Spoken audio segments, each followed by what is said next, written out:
All praise the King. Welcome to Eyewitness, where we reason to discover truth. This truth not from the outside world. And we are speaking about the power to say no.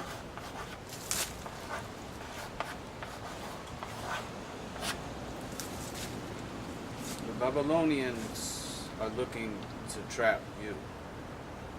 There are people on the earth that would choose to be served rather than to serve. This translates to more labor for more people for less. The quality of life, the air, the water, the food diminishes for most people on the planet. And because there are certain people that will, how they say, reap the benefits of this labor and depletion of the natural resources, they would like for the other people on the earth to say yes, to agree. So we are speaking about an agreement between two parties or more. And this is often in today's legal terms referred to as a contract. Much of the affairs of the business world involve this practice, and it simply is an agreement. When someone enters into contract, they now have a legal obligation. They have consented to whatever is in that agreement. And now because of this, if they don't follow through on their end of the bargain, they may be penalized. Even in the criminal justice department, they use contracts. When you agree to a plea, bargain,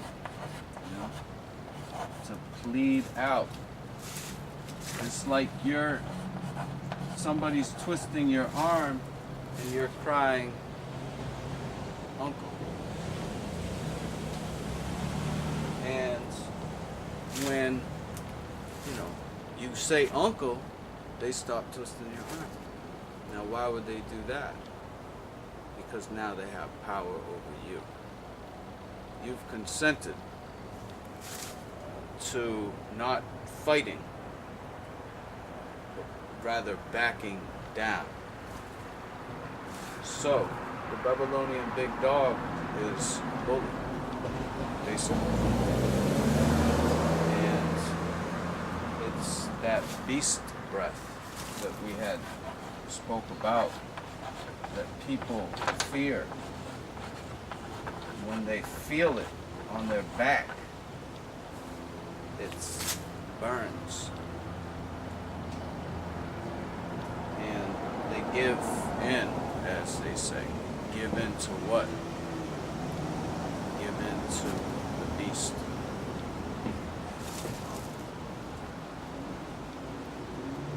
By giving consent to the beast demand. If you're in a court, the so-called judge will ask the defendant, "Do you understand this is the question of, do you agree? When these words are used, it really refers to you standing under. See? Yeah. You know, often in language, to deceive a person, words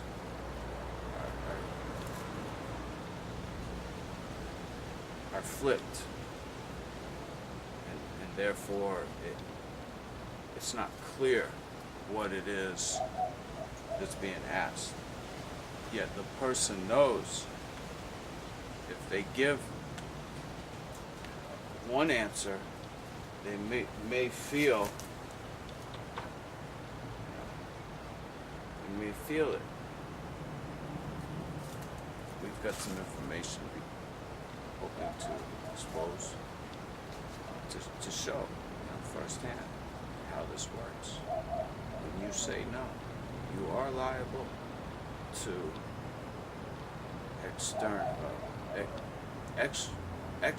extraordinary punishment. And you should be prepared for this, but it's a matter of principality. Are you going to say you have integrity and not know what the word means? Because oftentimes these people that claim to uphold a law do this very thing.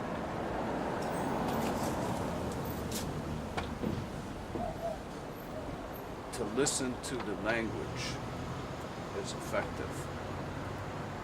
Instead of simply providing a response that you may feel suits the demander, you may consider what you're being asked.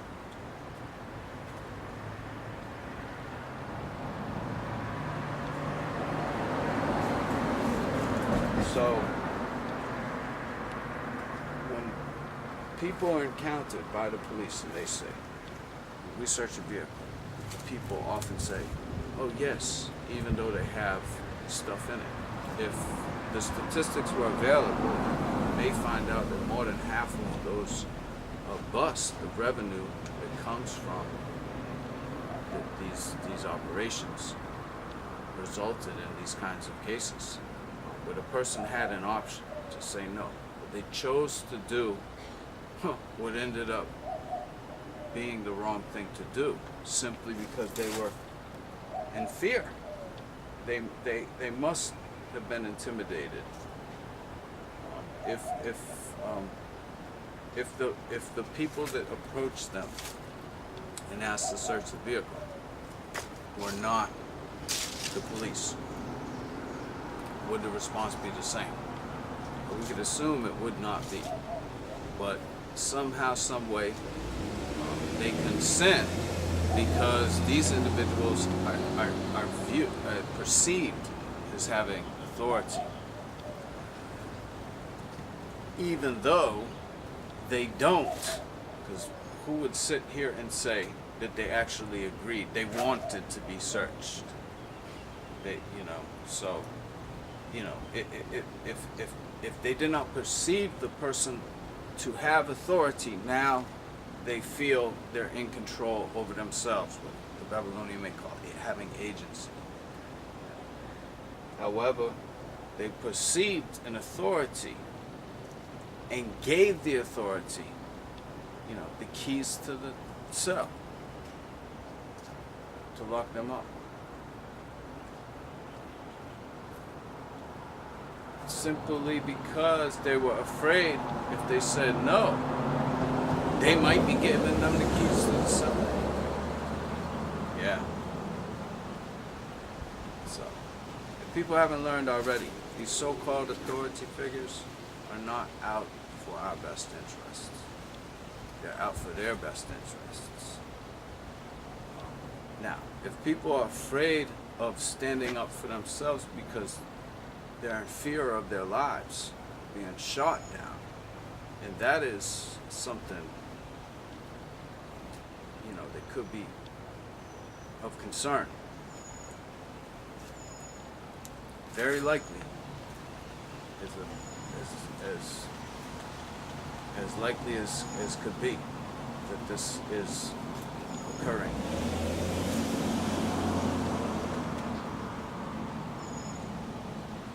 So, when people go into a court setting, it's the worshiping of the beast. The awe of this magnificence is what they're putting on. To continue to put that spear of fear over their head.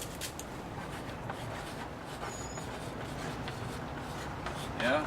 And then when they get before the judge, now all of a sudden they're before someone that's even of greater authority than the other guys. So they get into that mode. Now, the judge doesn't like to take no for an answer. There's no doubt this be the case. Neither does the state. But does that mean that we just give in, let them finish destroying the rest of the planet, pretending it's the sixth extinction, it was inevitable, and all these kinds of things? Children pornography, we know it's all over. We see what's being shown to children, and these are acts being done by adults, being shown to children by adults. Now all of a sudden, no one's accountable. So, we see there's a problem. And people, poor people, are part of, because they're giving power to this beast by consenting to its demands. And a component of this process of evolution is done through that device. When people are programmed to say, okay, how many times that device can ask you, okay. This okay seems so innocent. There's little dispute that there's been studies to determine that people are okay with okay. And because of that, man gets his way. You're saying, yes, download this software in the computer, spy on me. And sometimes could you avoid it? You buy a phone that says, all this information is now being collected and tracked by somebody somewhere in some other foreign land. And by the way, anything anybody else says about you is being tracked and monitored too. And you're supposed to be okay with that. So damn device they're going to give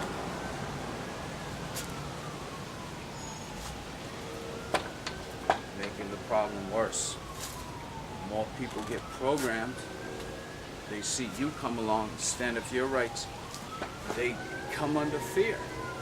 You see it, if you're in front of a judge or something, and you standing for yours, the people behind you are afraid. They almost get mad at you, some of them. Some of them are real, but the people are living in fear. It's like the Christ said, forgive them, Lord, for they know not what they do. It's up to our people to send this message. If anything, to inform those that we know how it works. We won't stand for it.